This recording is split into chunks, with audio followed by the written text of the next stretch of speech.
Hey, sister, how are you today? What up, girl? I feel kind of heavy, like coming into our session today. Yeah? I feel a little heavy about what we're going to talk about today. Like I tried to figure out how not to be heavy, but I wasn't able to shake it. Yeah. Your hair looks really nice. Thank you. I might have a different hairstyle every episode. I like it. So I'm Elena. I'm Darah, and this is Where's the Adult, a podcast about being a caregiver when you feel like you're not a caregiver, like you're not old enough to be making these decisions. You can clearly tell we are adults by age and appearance. What are But you saying? We're like some wrinkled old bags. I don't know if I should be offended by that or not. what is today's topic? So today we are going to talk about our dad, Lloyd L, and his transition through Alzheimer's, which was another bit of sprinkles on our horrific year that we really weren't expecting to have to dive so deeply into. Yeah. But the adults that we are, here we find ourselves Or doing the the, damn thing. or the adults that we pretend we are. Mm, Either way. mhm, So we're going to talk about our dad. We're going to talk about what resources we found along the way. yeah. And eventually we're going to bring some of those resources on Mhm. because they have gladly accepted our invitation to come on board. But today is all about our dad, Mr. Lloyd. Yeah, Mr. Lloyd. Yeah, so let's get into it. Okay, so before his diagnosis, how would you describe our dad? I would describe our dad as a fun action movie watching, errand running, hug giving, Yeah. fix anything kind of dad. He was the go to if something was broken, if you needed your Yep. tires fixed, or a tow, or hey, can you come and pick me up? Or hey, while you're going to the grocery store, can you pick me up milk also? Our coach when we were little. Oh yeah. Yeah. He was always very athletic, Yeah. you know. He was always racing somebody in the street. Us, the other kids in the neighborhood. Yeah. He was riding bikes, he was fixing people's bikes. As far as dads go, like very hands-on, I would say. Yeah. Hands-on, fun dad, coaching our sports, but was like the fun coach. He's a good guy. Our dad was like the one who was going to hug you, who was going to tell you Yeah. that it was okay, who was going to give you maybe more information about stuff than you actually wanted to Yeah. know. He was going to sneak you candy. He was going to, Take you to get ice cream on the. yeah. He was going to let stuff slide. He was only going to beat you when Ma said to beat you. He wouldn't He was the enforcer, yeah, but like not always a willing enforcer. a willing participant. Yeah. That's funny. No, Yeah. that's yeah, I would say that's quite accurate. And how would you describe Lloyd now? It's a tough one. I like too that you said Lloyd Yeah. because that was very purposeful. Yeah. Because now to us he's Lloyd He is. because he's very different from the fella that we knew as our dad. Yeah. Alzheimer's took our dad. Yeah. So Lloyd, I would say, unfortunately, is an old Snatched pervert. him. He likes to grab parts, grab girls' butts, try to go for a booby touch. Yeah. Doesn't like to be around people. He's quite grumpy, actually. And Paranoid. he was the guy who, like, if we called or came to the house, hey, how you doing? And now when we come, he just kind of like stares and I think tries to figure out who the heck we are. Yeah. He knows we're still cool people, I guess, Yeah. because he lets us in. And he doesn't let everybody in his room. So like that's Right. a good thing. But he's definitely different, and it's sad. How does it make you feel Oh, when you go to visit? What are the feelings? you set me up. You totally set me up, didn't you? Yeah, I did. You did. You jerk. What are the feelings that you get when you're like, oh, I'm going to see Lloyd today? So let's start with whenever he calls me. on the phone, I get a feeling of dread. Like, oh shit, what is going to be on the other end of this line? And he calls you way more often than he calls me. Yeah. And even before his official diagnosis, he would call and he would say weird stuff, but it was just like weird stuff like, oh, I'm praying for you, and, something else odd, like random, not weird, random. It was random. Oh, I'm sorry I didn't take you somewhere when you were 13. I'm sorry I wasn't a good dad. What in the heck are you talking about, sir? So those aren't words that we would ever say. We thought he was a great dad. Everybody thought he was a great dad. Like, we felt he was a good dad to us. Our friends thought he was a good dad. So those weren't thoughts that anybody was putting in his head. It wasn't swimming around in our head, that's for sure. No. But now, he only calls me when there's something wrong. He can't work his TV. He thinks that someone stole his wallet. He can't find his key. He wants to know when he can go back home. And even though we're having a 2-person conversation, we're not talking to each other. He's talking at me, and I'm trying to figure out, 1, what he's talking about, and 2, if he can hear me. Because I ask him a question, but that's not the answer I get. It's usually a repeat of whatever question he was asking in the first place.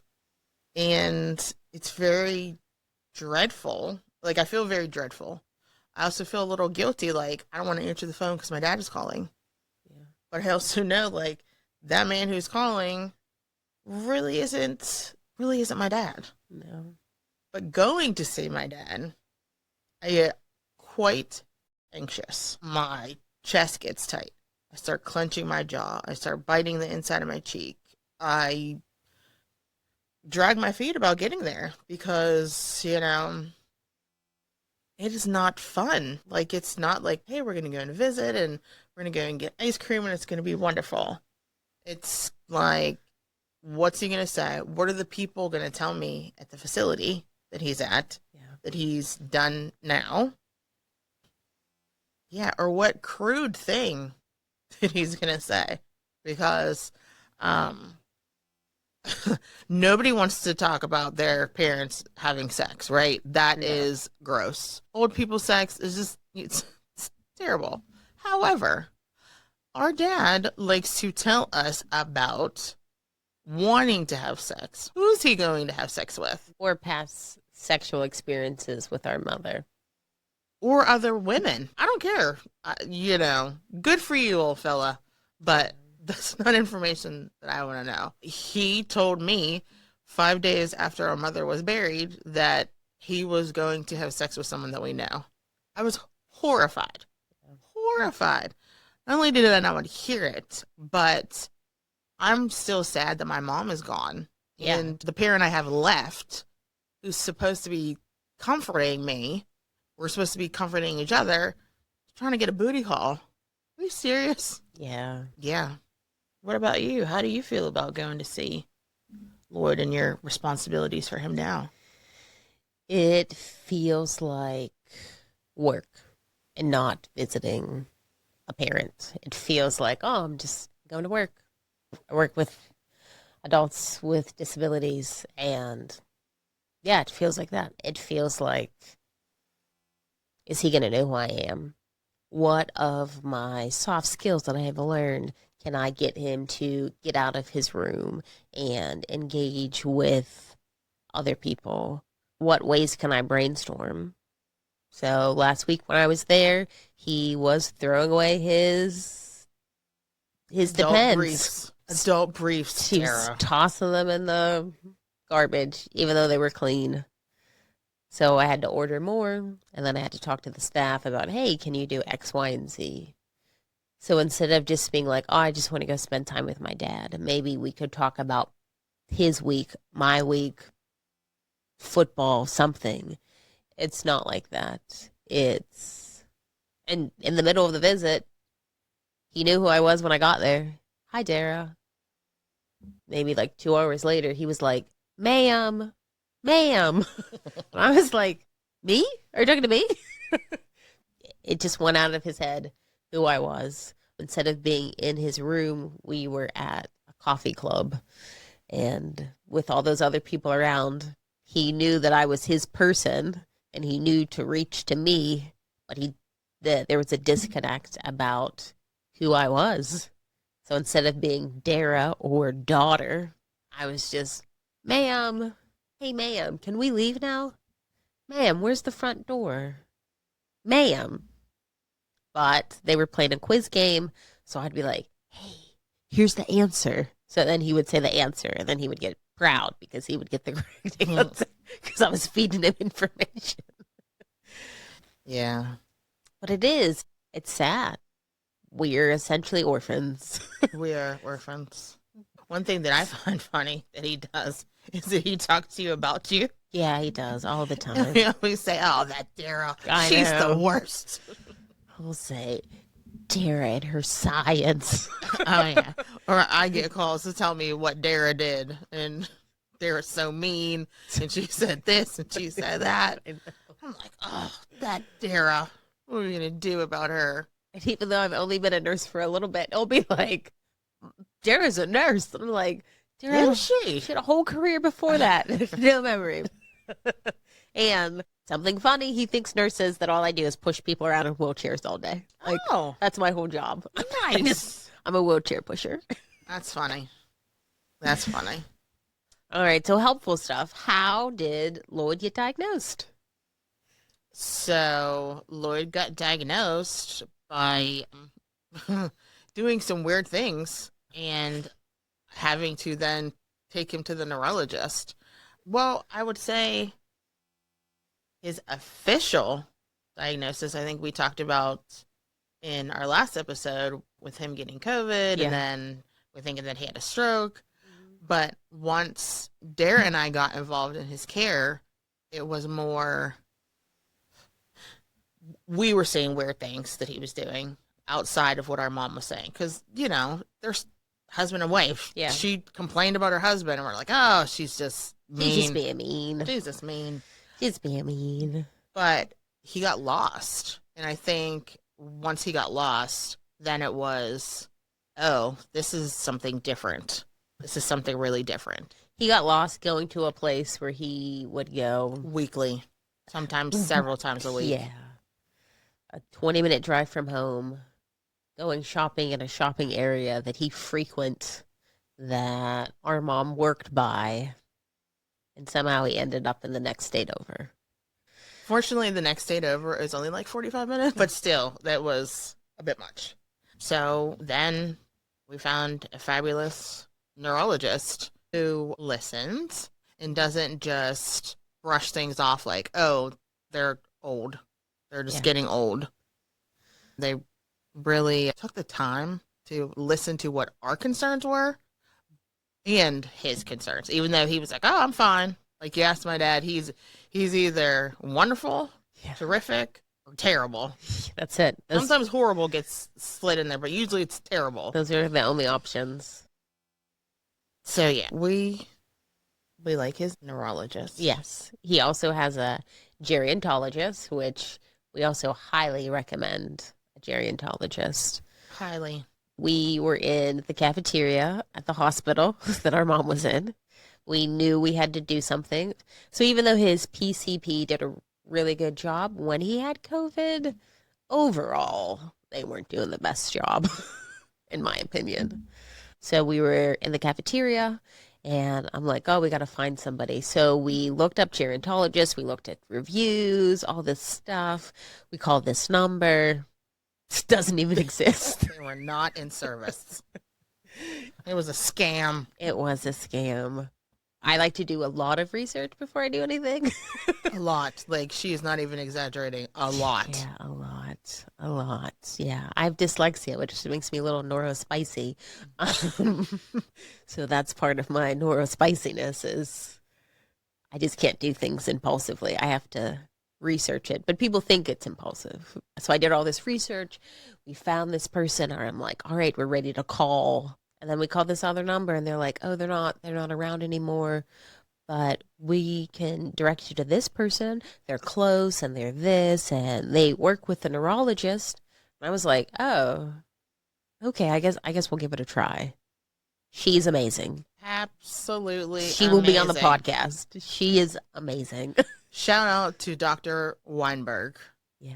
She has been a real hero in our story. Yes. She has connected us with several other resources. Mm-hmm. She helped us become adults. She did. She did. And was so gentle about it, too. And she's very understanding. We can call her, we can send her these very long messages through the portal about, hey, this is what he's doing now. When we weren't sure if putting him in assisted living was the right choice, we got to have those conversations and we got to feel supported. Mm-hmm. Because it was a tough call. And it went fast. It went really fast. I feel like even though in the whole scheme of things, we were going through like a long journey, but like when it came time to like, we have to do this, it went really quick. It did. It did go really quick. It was, he's not safe. What are we going to do? We have to find somewhere. Okay, we're moving him. Yeah. Do you want to talk about that process? So when did he first get diagnosed? 2015? 2016? I feel like that's the year we're going with. Our life is kind of a blur. Stuff happened. Our trauma brain. Our trauma brains don't work. So sometime between her getting diagnosed with MS and our grandma having a stroke, somewhere in that mix, we noticed there was something off with our dad. Mm-hmm. And we told our mom. They dragged their feet a little bit, but then he ended up going to a neurologist. He played football. There's a beautiful picture of him playing football. So we wanted to like rule out CTE, which they did rule out. And they were like, oh, he has a dementia. And then take these medicines. But then he couldn't remember to take his medicine. Our mom was cranky. Yeah. And so I'm doing everything I can. Yeah. We get it now. We do. We understand now. So fast forward, both of our parents get COVID. We think, oh, maybe he's having a stroke. It's not. His symptoms just ramped up. Started stuttering, urinating on himself, short-term memory out the door. So then we found him all these supports because sometimes our dad would just go missing. So there is forgetting a whole chunk. Like there was a whole chunk in between. Yeah. So they got COVID. Then our mother went into the hospital. Yeah. Well, when our mother went into the hospital, that's when Lloyd went downhill. The year that our mother passed, they would have been married for 49 years. They've been together since they've known each other since they were small children. Yeah.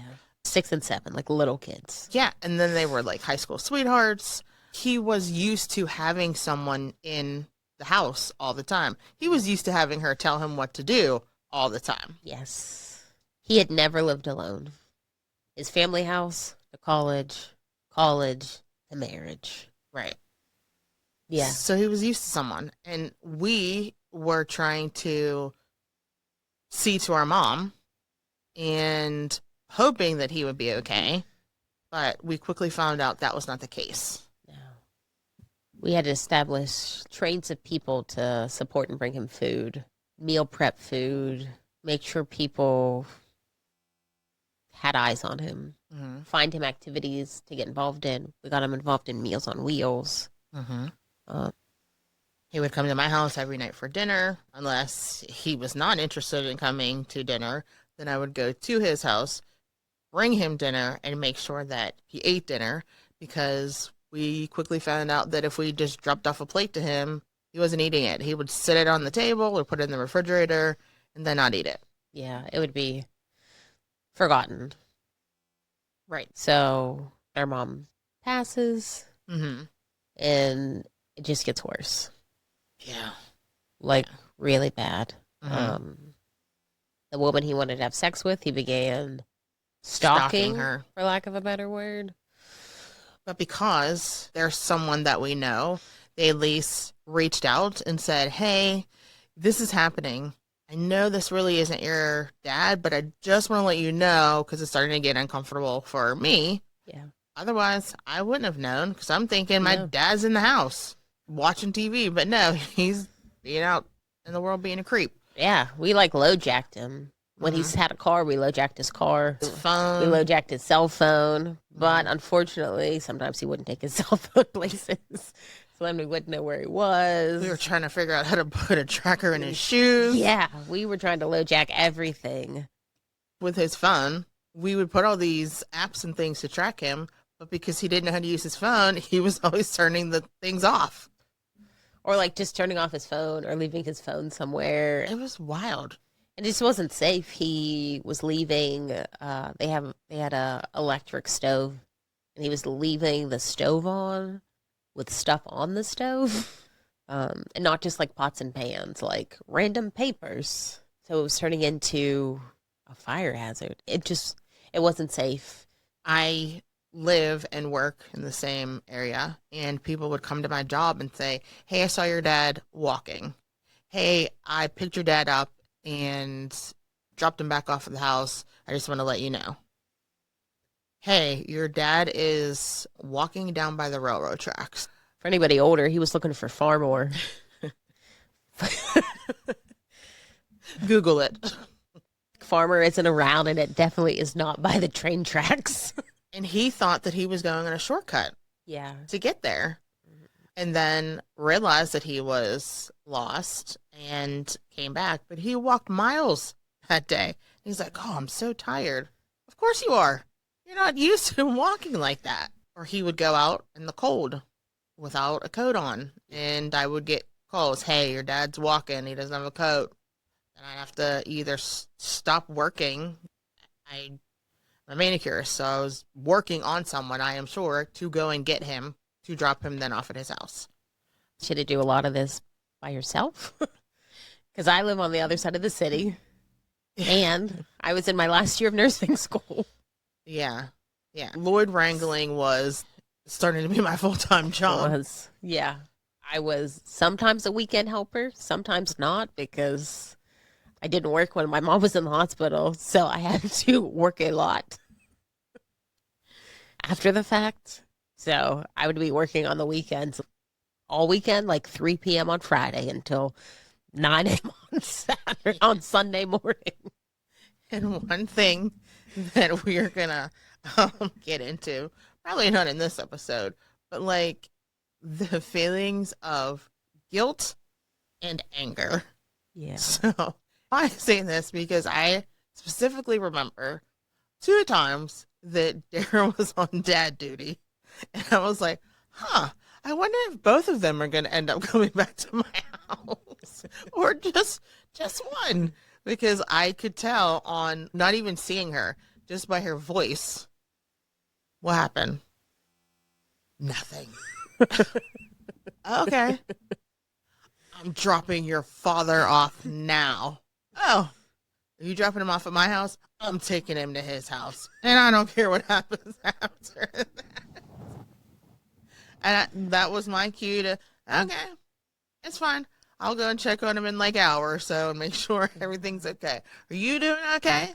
And then we'd talk about whatever it is that he did, and we'd laugh, we'd stomp, we'd laugh some more, and then keep it moving. Because what else were we going to do? We were the people in charge of making sure our unruly 69-year-old was okay.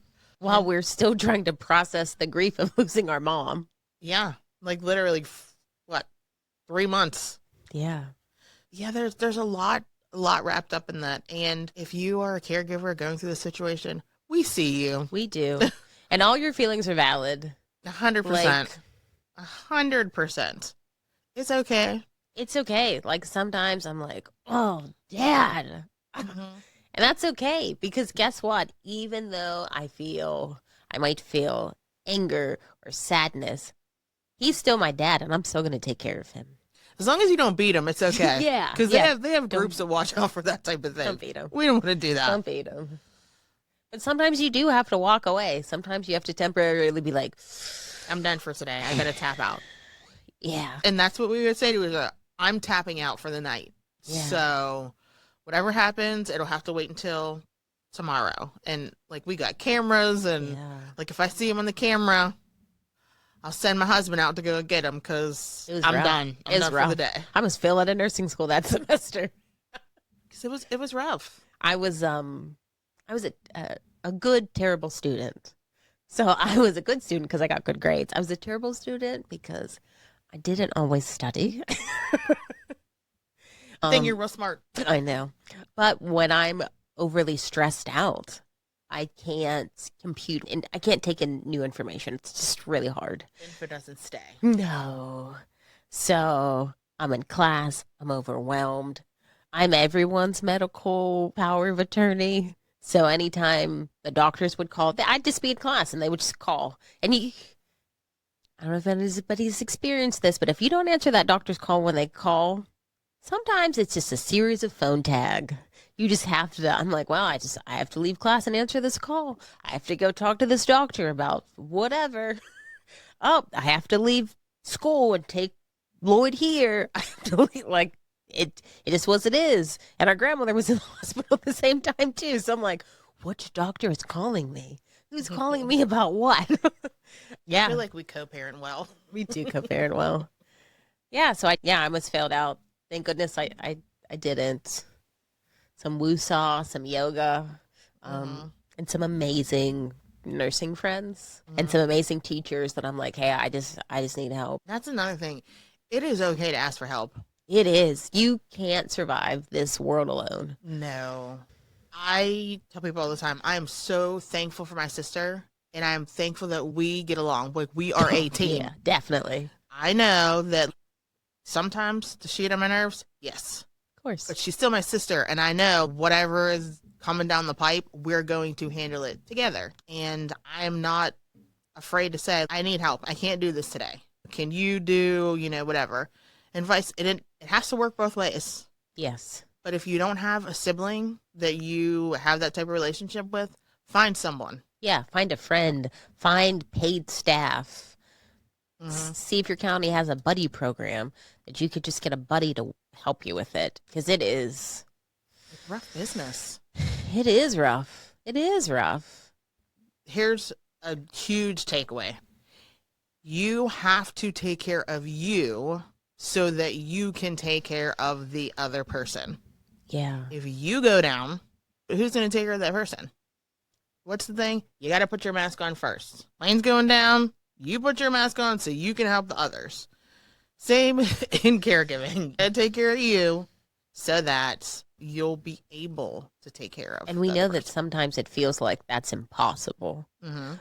Sometimes it felt like it was impossible. I feel like I really didn't see my husband for like a year and a half, even though we lived in the same house. Mm-hmm. He was just the guy who like made sure I had clean scrubs and like a meal. Mm-hmm. Sometimes you just need those people in your life. And when those people stay around, they're your true ride or die. People. Yeah. Our friend Heather, she's our true ride or die. She would bring Lloyd food. Her family still goes to visit Lloyd in his facility. Mm-hmm. She would make sure that we ate. She would drop off food to us. Yes. Because that's one thing that Darah and I would say. Did you eat today? What did you eat today? Yeah. It might have been like, I had a bag of Doritos. Well, you should probably eat something else. I eat like a toddler, so sometimes it's like, I had a slice of lunch meat and a slice of cheese and some grapes. But there was no judgment. No. It was just, a check-in. Yeah. Maybe you might want to consider possibly eating something more nutritious. But if you don't, tomorrow's another day. Yeah. So in our journey with Lloyd, the journey still continues. It is. It's ongoing. We're going to introduce to our friend Ben at some point. Mm. We met Ben because of our dad's gerontologist. And Ben is a wonderful guy who helped us explore the world of assisted living, memory care. Yeah. I mean, who knows the differences, really? And what does that person need? Yeah. What is the different, what do these things look like? What is my person's day-to-day going to be like? Yeah.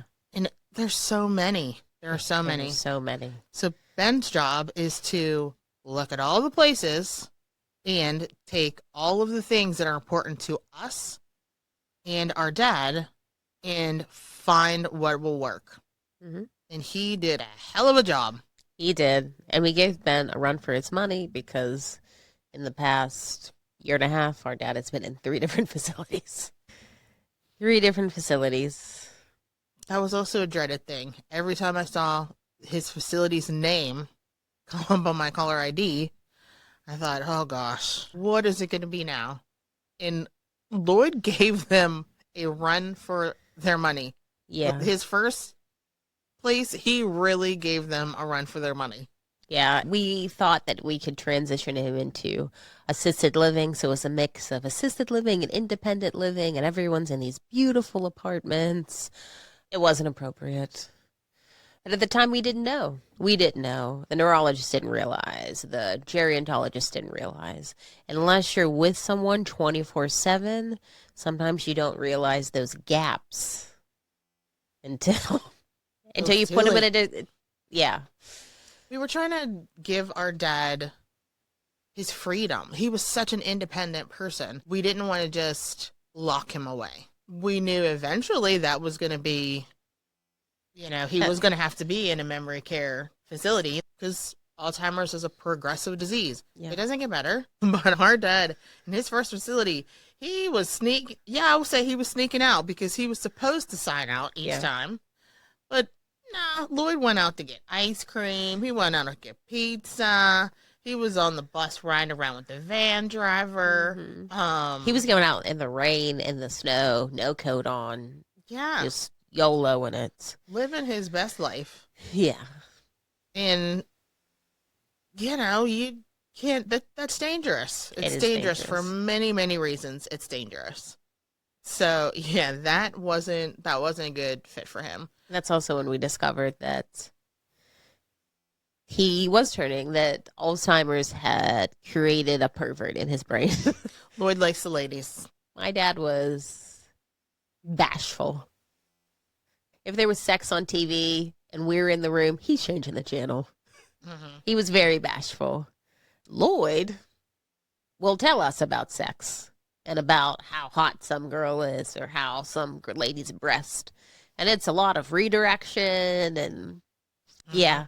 So he did. He gave them a run for their money and they were not having it. No.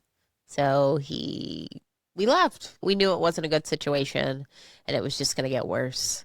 So he moved. Mm-hmm. And normally we're not about bashing, but I really didn't love them. I didn't either. I didn't. We won't say their name. No, we're not those kind of people, but we were not fans because even though our dad was doing stuff, I feel like there's some decorum. There's a way you go about it, and don't think that you know better than the family in all situations. I agree.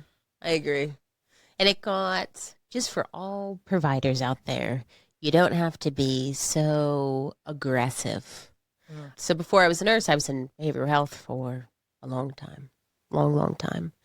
So they were talking about putting him on like an antidepressant.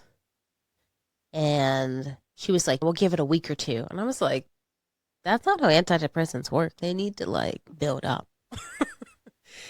She's like, no, they don't. Blah, blah, blah, blah, blah. And I was like, lady. And then she's like, you're a new nurse. You don't know. And I'm like, wow, this has nothing to do with me being a nurse. Some things are just Googleable. And guess what? Their provider put him on an antidepressant. And their provider said, oh, we probably won't see a difference until 6 to 8 weeks. And I'm like, oh, really? Isn't that what I told? Shocker. Director of nursing lady who's Papa Attitude? Yeah, we did not. And if you're going to be so aggressive with us, what are you doing to our dad when we're not around? Even though our dad can be an old weirdo pervert, you're not going to mess with our dad. No, not at all. We're coming for you. So just everyone act right. Yeah. It's very simple. Everyone act right. Or if you didn't want to, you should have just said, hey, I don't think it's a good fit. Yeah, this isn't a good fit because everything isn't a good fit. Instead of being aggressive, it could have just been like, hey, this isn't the appropriate setting. Here's your 30-day notice or your 45-day notice. You guys got to go. Which is what happened in the second home that we took Lloyd to. The second place. that he got more aggressive in his, handling of people and talking to people in a certain way. Like, our dad wasn't one to like curse, No. but like in his Alzheimer's, he does. Like Our dad doesn't swear. Lloyd swears. oh yeah, Lloyd. Lloyd will cuss someone out. Mm-hmm. Our dad, he wasn't nice. He would talk soft and nice to people. Yeah, he's a nice Christian man. Lloyd's a little. Lloyd's a heathen. Lloyd's a hellraiser. He's a little aggressive. Yes. So he always goes, wham! All this, yeah. Or, what's our favorite? You get out of here. You get out of here. Yeah. And sometimes there's nobody there. It's just him screaming that because he sees things. And So the second place they tried. They really, we have no issue or beef with them. Like, they really tried. They worked with his neurologist and his gerontologist. They tried to do med changes. Redirection. Yeah. And this was a facility that was specifically for people who had Alzheimer's. Yes. It was a lockdown unit.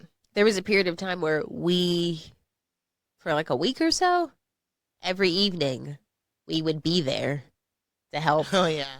redirect our dad. Facilitate Lloyd. Because he'd really acted up. He tried to throw a weight at someone. Somebody could have really gotten hurt. When we went into the facility, we were like, oh my gosh, I'm so sorry that this happened. I can't believe that he, did this. And they're like, oh no, we're sorry that you have to come and you have to see your dad like this. We're like, wait, what is happening here? Yeah. Because they got it. They understood that this is the disease. Yeah. But unfortunately, based on like Staffing. they just couldn't. And our dad's a tall man, 6 foot. Yeah. Most of their like staff are like 5'4" or smaller. And besides having Alzheimer's, there's nothing wrong with him. Oh yeah, that part. I don't know how he's gotten this old and he doesn't have arthritis or anything. He is just a very fit man. He has a little bit of high cholesterol. A little bit. Besides that, blood pressure's fine, blood sugar's fine, no other signs of disease. He still does push-ups and sit-ups. One of the funnier things that my dad said is he was trying to work out because he was trying to, get him a lady friend. I was like, oh, okay, you're working out. He was like, I need to get stomach bumps. And I was like, what the heck are stomach bumps? He was trying to work on his ab muscles because he wanted a six-pack. Yeah. He got big goals. Big goals. Oh, Lloyd Eakins. Yeah. He's at a new facility. They went and interviewed him at his old facility. They accepted him. They talked to the staff, so they knew exactly what they were getting. And they seemed to be down for the cause. Yeah. Unfortunately, it is further away from both of us. Yeah. It is further away from both of us, but it's not like it's far. We still go up. His brother still goes to visit. Our friends are going to visit. Yeah. And there's a lot more men. So lots of these facilities have like 2 dudes and 80 women. Yeah, pretty much. Where he lives now, there's like 6 or 7 guys just in his hallway and maybe 2 ladies. So it's a much better fit. And they also have male-only activities. They have like duckpin bowling and like archery with Nerf guns. Yeah. So far, knock on wood, we're really happy with this decision. But when it comes to caregiving, you got to be adaptable. Yeah. Because you do not know what your day, like, I like to plan things. I have a planner. I write my stuff down. But that's all well and good. Life doesn't always fit in the plan.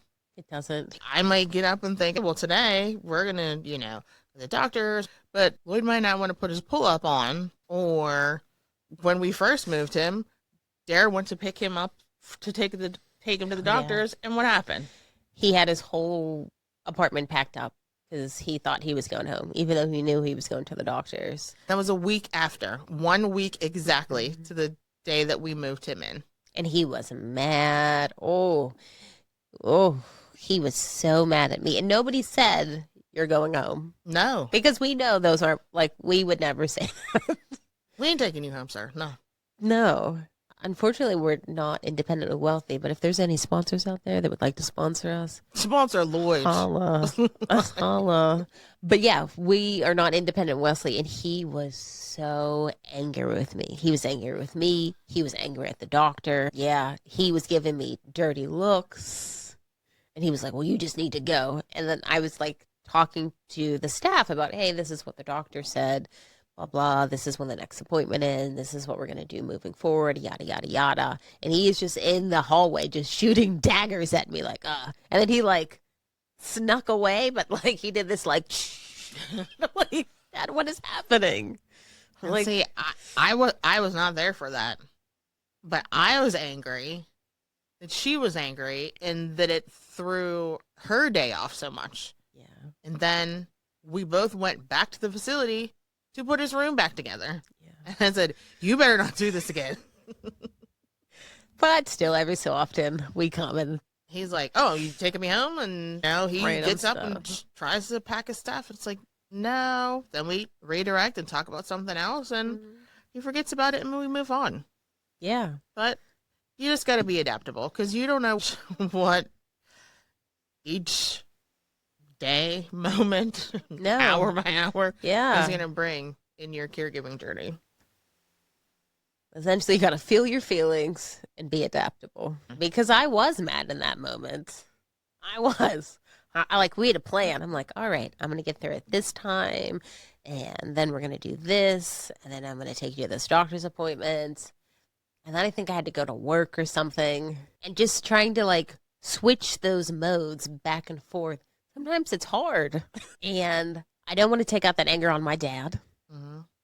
I also don't want to get to work and take it out on any of my clients because it's nobody's fault. It's not Lloyd's fault that in his mind he thought he was going home. Mm-hmm. Unfortunately, it's just a sucky situation. It is. Alzheimer's is a horrible, dementias, they are horrible, terrible, disgusting set of diseases. Mm-hmm. Yeah, and it's just rough sometimes because the person looks like your person. Mm-hmm. And sometimes they sound like your person, but it's not your person anymore. And it makes it sad. It makes it sad that sometimes I just want to be like, oh, I wish I just get a hug from my dad. But instead, it makes me anxious because I'm like, oh, is pervert Lloyd going to try to touch my butt when I give him a hug? Is pervert Lloyd going to take this the wrong way? And is my dad going to try to kiss me on my mouth? And how am I going to respond? Because I would think I'm going to push you, but I can't push him because I don't want him to topple over or get hurt but I also do not want my dad kissing me on my mouth. Or touching your butt. Or touching my butt. I don't want him to touch me any sort of way inappropriately. No, yeah, that is a real... It is. It's a real... And sometimes you're just having a bad day, and I just want to be like, oh, I'm having a bad day. I just want to see my dad and just get a hug. I just want to have a normal conversation. I'm down one parent. I just want the other parent. Or even like, hey, Dad, I got a new job. Let me tell you about my exciting new job. But he can't understand. And it's to the point that he can't even be happy because he can't understand so much that he can't be happy for me. It's not like, hey, Dad, I'm happy. I got a new job. And he's like, oh, congratulations. He's just like, what happened? You did what? Yeah, to To put it in more clearer terms, when Darah graduated from nursing school, we needed celebration, right? So I had T-shirts made and signs, and we made it a big thing. I had my dad, our friends there, and Mom's friends. Right. Like, everybody, get in Ebony. That's my car. Everybody get in Ebony. We're going to Darah's graduation. And then we went to dinner, and it was like a huge deal. Yeah. The very next day, he was like, here, I haven't seen you in so long. Yeah. When are you going to come and see me? Yeah. Even though, as he was walking in the building, as we dropped him off, he was telling the people, oh, my daughter graduated. She's a nurse. And he had on the T-shirt that we made, and even the streamers and stuff were in his room the next day. But he still was like that memory was gone. Yeah. I think that's the hard part. We go to visit, we can leave things, but he still will say, I haven't seen you in so long. I haven't talked to you in so long. He'll tell people, they don't come to visit me. I'm like, check the log. Yeah. Yeah. Yeah. I mean, and anybody who knows us know that's not true. But it still makes me sad that in some parts of his mind, he thinks that we're not visiting. Or that he's alone. Yeah. Like, that's so sad. We could probably see him every day, and he still would be like, when are you coming to visit me? Why don't you come see me? My girls, I have 2 daughters, and nobody comes to see me. Yeah, and there's all these feelings of, like, guilt, but anxiety to go see him, and it's complicated. Caregiving is complicated and messy and expensive. It's expensive. I have a whole, so my bank account allows me to have different little envelopes. And Lloyd has his own envelope. So whenever he was throwing away those adult diapers, which that stuff's not cheap. I was when you buy in bulk, it's not cheap. I'm like, oh, okay, well, I gotta go to the Lloyd envelope, get him some more. Because it is like trying to figure out, what sort of adaptive equipment does he need? Oh, you're shoveling food too quick? Okay, let's see if we can get you a smaller spoon so that won't happen. Let's see if we can get you a more appropriate drinking vessel. If it's a sippy cup or a straw or what it is. Or just outings. Yeah. Going to the movies. Going to get ice cream, which he likes. Yeah. When we went to the arcade, when we went to the football game. Yeah. All those things cost money. All those things are... Yeah, it's expensive. Because when you think about it, who always pays for their parents? Maybe rich kids do, but I'm not a rich kid. So, every time. It's like going on a date. Every time we have to pay. Every time we're the adults, so we have to pay. You know what I wish they had? They have, kids 12 and under eat free. Yeah. I know there's senior discounts, but it's really not that much of a discount. And the portions are small for those. Yeah. He's a big eater. It wouldn't help us. He's a big eater. Wouldn't help us. Yeah. No. I signed up for AARP, so hopefully we can get some coupons. We love a good coupon. I can be like, yeah, I got my dad. Slide in the coupon. I need a deal. Yeah, it is. It's a lot. Yeah. It's a lot. And so, caregivers, we see you. We do. Be adaptive. Care for yourself. Put your mask on first. Thanks for listening. Have a good cry. Oh, yeah. Like an ugly cry. Snots, boogers, the whole thing. Red eyes, all of that. He's okay. So this is old school Mr. Lloyd. When he was all spicy.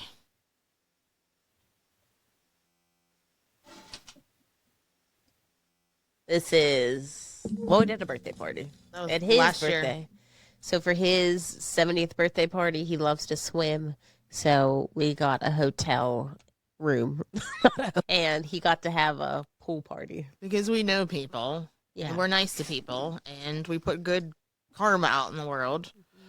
We had a pool party for him. And it was a surprise pool party. And the whole time we are going to this party. Where are we going? Where are we going? What time am I going to be back? Yes. And that's when he lived at home at his own house. Yeah, I guess it was 2 years ago. Yeah, he's 72 now. So, but he had a good time. He swam. He slept well. It was wonderful. Yeah. Because even though Dad has turned into Lloyd, we still try to put him first. And we try to do activities that are focused around him. Because we don't know how long we have him, and we want them to be good years. We want him to live as far as he knows, we want him to live his best life. Yes. And I think I'm always in hopes of seeing a glimpse of our dad. Yeah. That maybe doing one of these adventures will bring joy to him, and a little piece of our dad will shine through. Like a good memory, not Yeah. some weird old freak fest. Yeah, that's what we hope. Yeah. We're probably giving ourselves false hope. A girl can dream. Everyone needs help, Darah. Everyone.